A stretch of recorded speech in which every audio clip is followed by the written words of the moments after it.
하나님 말씀 함께 보시겠습니다. 마가복음 11장의 말씀, 마가복음 11장 1절부터 10절까지의 말씀입니다.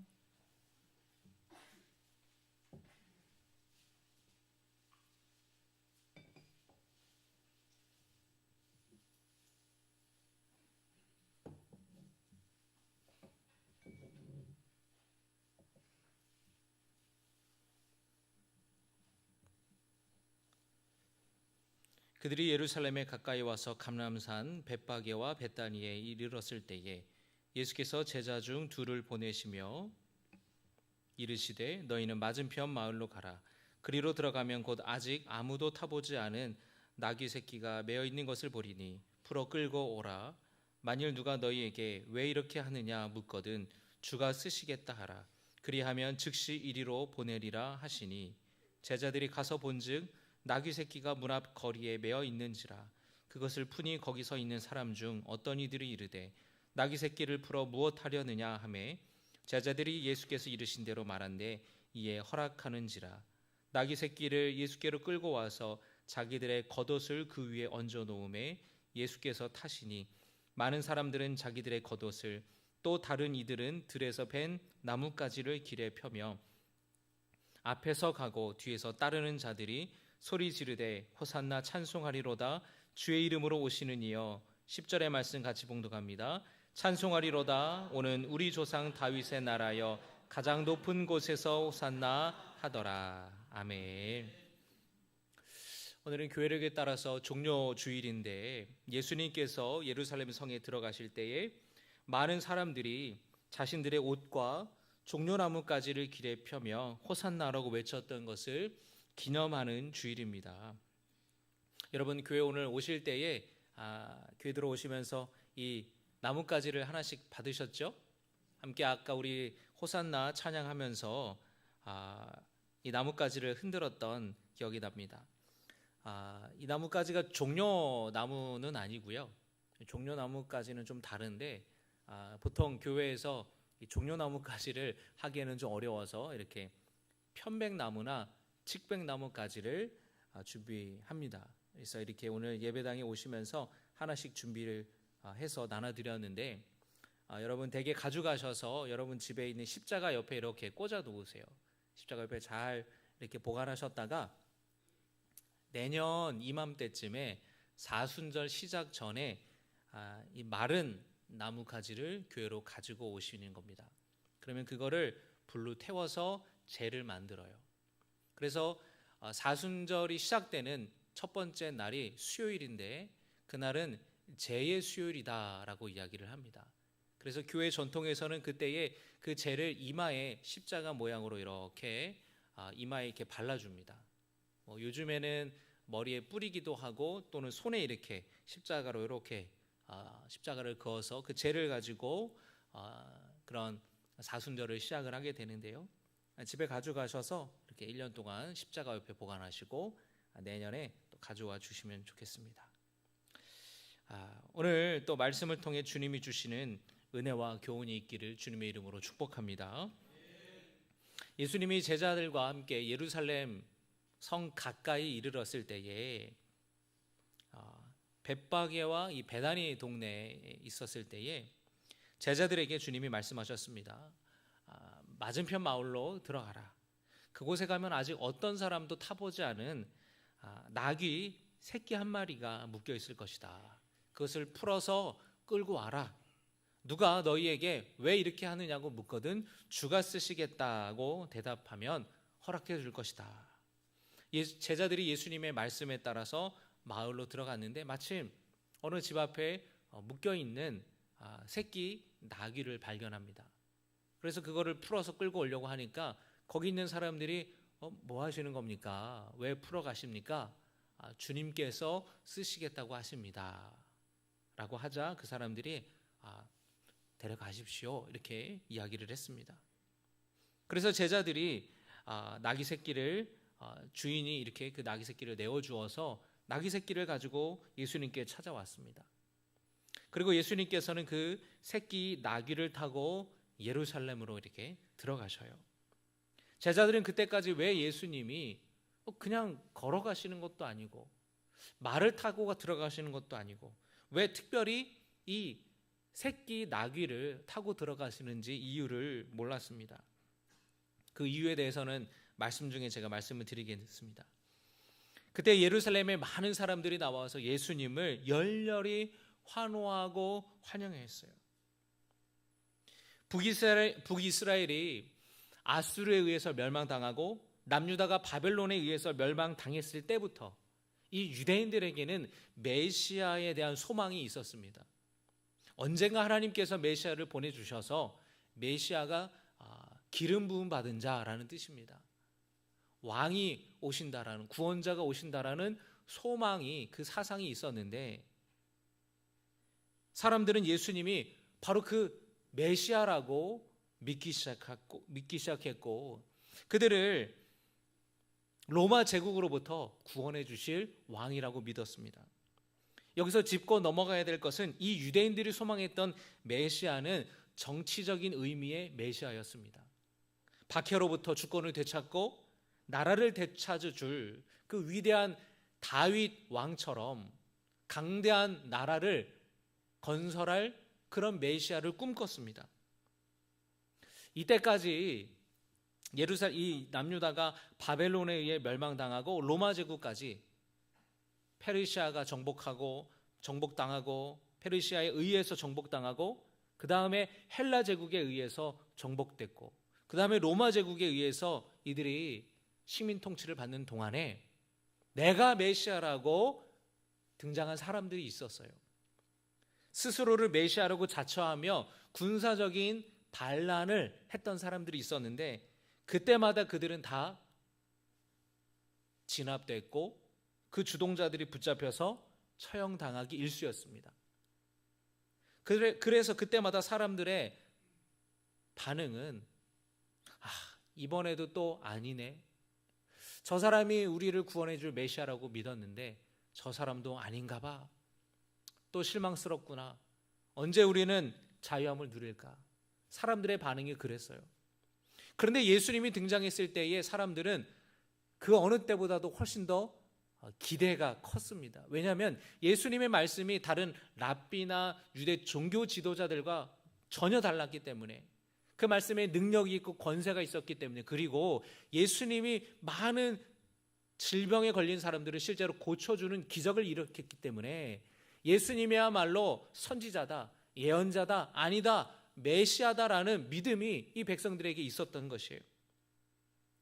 예수님이야말로 이번에야말로 우리가 드디어 로마 제국으로부터 독립하는구나, 진정한 왕이구나 라고 생각해서 예루살렘에 들어오는 예수님을 열렬히 환호했던 것입니다. 그런데 예수님은 단지 이스라엘 민족을 독립시키기 위해서 이 땅에 오신 게 아니지 않습니까? 예수님은 이스라엘을 넘어서 온 인류를 구원하시기 위한 목적으로 이 땅에 오셨습니다. 할렐루야. 예수님이 이 세상을 구원하시는 방법은 세상의 어떤 권력과 힘이 아니라 십자가를 통해서였습니다. 예수님은 겸손의 왕으로 오신 거예요. 그래서 예수님이 나귀 새끼를 타고 들어오신 겁니다. 세상의 권력자들이라면 말을 타고 들어왔겠죠. 말이 끄는 전차, 병거를 타고 들어갔겠죠. 그러나 예수님께서 보잘것없는 나귀 새끼를 타고 오셨다라는 것은 이 땅에 당신이 어떤 메시아로 왔는지를 보여주시기 위함이었어요. 많은 사람들은 그거를 그때는 알지 못했습니다. 사람들이 환호하며 호산나라고 외쳤어요. 호산나라는 말은 구원하소서라는 말입니다. 한번 따라 하실까요? 호산나, 호산나. 예, 들고 하셔야죠. 한번 따라 하실까요? 호산나, 다윗의 자손이여, 호산나. 할렐루야. 아마 이 정도로는 아니었을까요? 막 이게 잎이 떨어지라 막 훨씬 더 큰 종려 나무까지였으니까 그냥 이 옷을 펄럭이면서 난리가 나지 않았겠습니까? 여러분, 지난주에 메이저리그 제일 유명한 두 팀이 우리나라에서 와서 경기를 했는데 세계적인 유명한 선수들을 보기 위해서 사람들이 공항에 가서 막 사인해달라 그러고 막 소리를 치면서 여기 한번 봐달라 그러고 막 소리를 치르고 난리가 났습니다. 보셨나요, 여러분? 못 보셨어요? 하긴 뭐 저는 이제 야구를 좋아하다 보니까 근데 티켓이 너무 비싸더라고요. 그 대단한 선수들을 모셔오려고 하니까. 그런데 사람들이 얼마나 열렬히 환호하는지 몰라요. 아마 예루살렘에 들어오는 예수님을 사람들은 그렇게 환호했을 겁니다. 그런데 그들이 했던 고백과 우리가 호산나라고 외치는 고백은 좀 달라야 돼요. 왜냐하면 그 사람들은 예수님을 어떻게 믿었습니까? 정치적인 메시아로 믿었잖아요. 정치적인 구원자로 생각했지 않습니까? 그런데 우리는 예수님을 그렇게 바라보지 않죠. 그들이 그렇게 로마 제국의 압제로부터 이 나라를, 이 민족을 구원해 줄 메시아라고 믿었는데 예수님께서 유대 종교 지도자들의 미움을 받아 붙잡히셨고 로마 총독인 빌라도에게 끌려가서 재판을 받는 모습을 사람들이 봤습니다. 그때 사람들의 마음이 어땠을까요? 이번에도 아닌가 보다. 메시아라면 저렇게 수치스럽게 로마 총독 앞에 힘없이 무릎 꿇려서 재판받을 수는 없는 겁니다. 이번에도 아니구나. 그들의 기대가 너무 컸기 때문에 그들의 실망도 컸고 그리고 그것이 분노로 바뀌는 데에는 얼마 시간이 걸리지 않았어요. 그래서 예수님을 십자가에 못 박으라고, 바라바를 풀어주고 예수를 못 박으라고 아우성치는 사람들로 바뀌었던 겁니다. 얼마 전까지만 해도 종려나무가지를 흔들며 예수님을 환호했던 사람들이 순식간에 그렇게 바뀌게 되었습니다. 그런데 여러분, 우리도 때로는 이 사람들처럼 예수님을 믿을 때가 있다라는 거예요. 내가 바라는 어떤 소망이 있는데, 기대가 있는데 주님께서 내 기도를 들어주시지 않는 것 같이 느껴질 때 우리는 실망하게 되고 분노하게 되고 때로는 분개하게 되고 주님을 떠나고 싶은 마음이 들 때도 있다라는 것이에요. 예수님을 만난 모든 사람이 다 예수님의 제자가 되지는 못했습니다. 오병이의 기적을 경험하면서 예수님을 통하여서 배불리 먹었지만 어떤 사람은 여전히 그 배부름을 충족시키기 위한 목적으로 예수님을 찾아왔어요. 자기를 부인하고 자기 십자가를 지고 따라야 된다. 그것이 제자의 길이다라고 주님이 분명히 말씀하셨는데 그 길은 따르지 않고 주님을 통해서 채워지는 그 양식만, 그것만 바라보는 사람들이 많았습니다. 예수님이 10명의 문둥병자를 고쳐주셨어요. 그런데 그 10명 중에 다시 예수님께로 돌아와서 예수님께 감사하다고 인사를 드리고 하나님께 영광 올려드린 사람은 딱 한 사람밖에 없었습니다. 9명은 그냥 제 갈 길로 떠나갔다라는 거예요. 자신이 원하는 것이 바라면 떠나가고 이루어지면 떠나가고 이루어지지 않아도 떠나가요. 예수님을 믿는 목적이 내가 원하는 것을 이루기 위한 것이 될 때에는 둘 중에 하나가 될 수밖에 없습니다. 여러분, 우리가 예수 믿는 것이 이 땅에서 복받고 잘 되는 것이, 그것이 목적이 아니지 않습니까? 그렇게 우리가 예수님을 믿는다면 문제가 해결되어도 언젠가는 주님을 떠나고 해결되지 않아도 실망하고 욕하고 떠나갈 것이에요. 우리가 예수 믿는 목적이 달라야 되는 것입니다. 예수님이 이 땅에 오신 목적이 뭡니까? 허물과 죄로 인해 죽을 우리를 구원하시기 위해서입니다. 할렐루야. 예수님이 예루살렘에 들어가는 시기가 6월절이었어요. 예수님이 나귀 새끼를 타고 가신 것도 스가랴 예언자의 말씀을 성취하기 위함이었고요. 6월절 예수님이 예루살렘으로 들어가신 목적이 또 있습니다. 6월절이라는 절기가 참 중요한데 이스라엘 백성들은 이 애굽에서, 이집트에서 노예로 살아갈 때에 하나님께서 모세를 통하여서 그들을 구원하여 주셨는데 바로 왕이 완고하여서 그들을 쉽게 내보내려고 하지 않았습니다. 그래서 그곳에 10가지 재앙을 하나님이 보내셨는데 10번째 재앙이 뭐였냐면 애굽에서 첫 번째 태어난 것은 사람이나 짐승이나 다 죽게 되는 무서운 재앙이었습니다. 그런데 하나님께서는 이스라엘 백성들에게만은 죽음을 피할 수 있는 방법을 가르쳐 주셨는데 어린 양을 잡아 그 피를 문설주에 바르면 죽음이 뛰어넘어가게 될 것이라는 것이었어요. 백성들은 그걸 믿고 그대로 하였습니다. 어린 양을 잡았고 그 잡은 피를 문설주에 발랐습니다. 애굽 사람들은 전혀 몰랐고 그렇게 하지 않았죠. 간밤에 무슨 일이 일어났습니까? 간밤에 무서운 죽음이 찾아올 때에 이스라엘 사람들은 짐승도 사람도 한 사람도 죽지 않았지만 애굽 사람들은, 그들이 키웠던 짐승들은, 첫 번째 태어난 것들은 다 그 밤에 죽게 되었어요. 바로 왕의 뒤를 이어서 왕이 될 그의 첫째 아들도 죽었습니다. 그러자 바로 왕이 어쩔 수 없이 그대로 이스라엘 백성들을 풀어주었죠. 이 날을 기념하여 지키는 절기가 바로 유월절입니다. 유월이라는 것은 뛰어넘다라는 뜻이에요. 죽음이 뛰어넘어서 우리가 구원받았다라는 것입니다. 예수님이 왜 유월절에 예루살렘으로 들어오셨습니까? 바로 예수님이 그 어린 양이시라는 것을 상징적으로 보여주기 위함이셨어요. 당신이 죽고 피 흘리심으로 죄사함하고 죄사해 주시고 구원해 주겠다는 상징적인 것으로 말씀하시는 겁니다. 이스라엘 백성들이 그 옛날에 어린 양을 잡아 그 피를 문선주에 발라 구원받은 것처럼 십자가에 달려 피 흘려 죽으신 예수님을 믿으면 우리는 구원받게 되는 것입니다. 할렐루야. 우리 대신 주님이 죽으셨기 때문에 하나님께서는 우리의 모습을 보시고 우리를 보시고 죄인이라고 여기지 아니하시고 의롭다고 여겨 주신다라는 것이에요.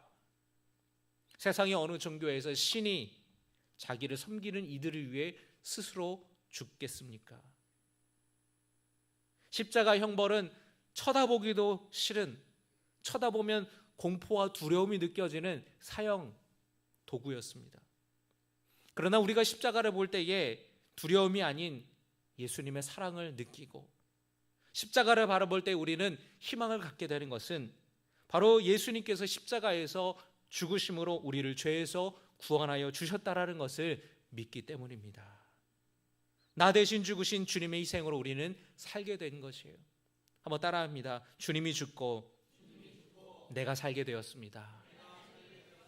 여러분, 십자가를 마음에 모시고 살아가시기를 주님의 이름으로 축복합니다. 새벽에도 제가 잠깐 말씀을 드렸는데 누군가가 장기 기증을 받아서 건강을 되찾고 생명을 얻게 됐다고 여러분 생각해 보십시오. 누군가의 죽음으로 말미암아 내가 살게 된 것이에요. 그러면 얼마나 감사하겠습니까? 그 사람의 목까지 내가 살아야지. 이전과는 다른 삶을 살 겁니다. 마찬가지예요. 주님이 십자가에 죽으시고 우리는 살았습니다.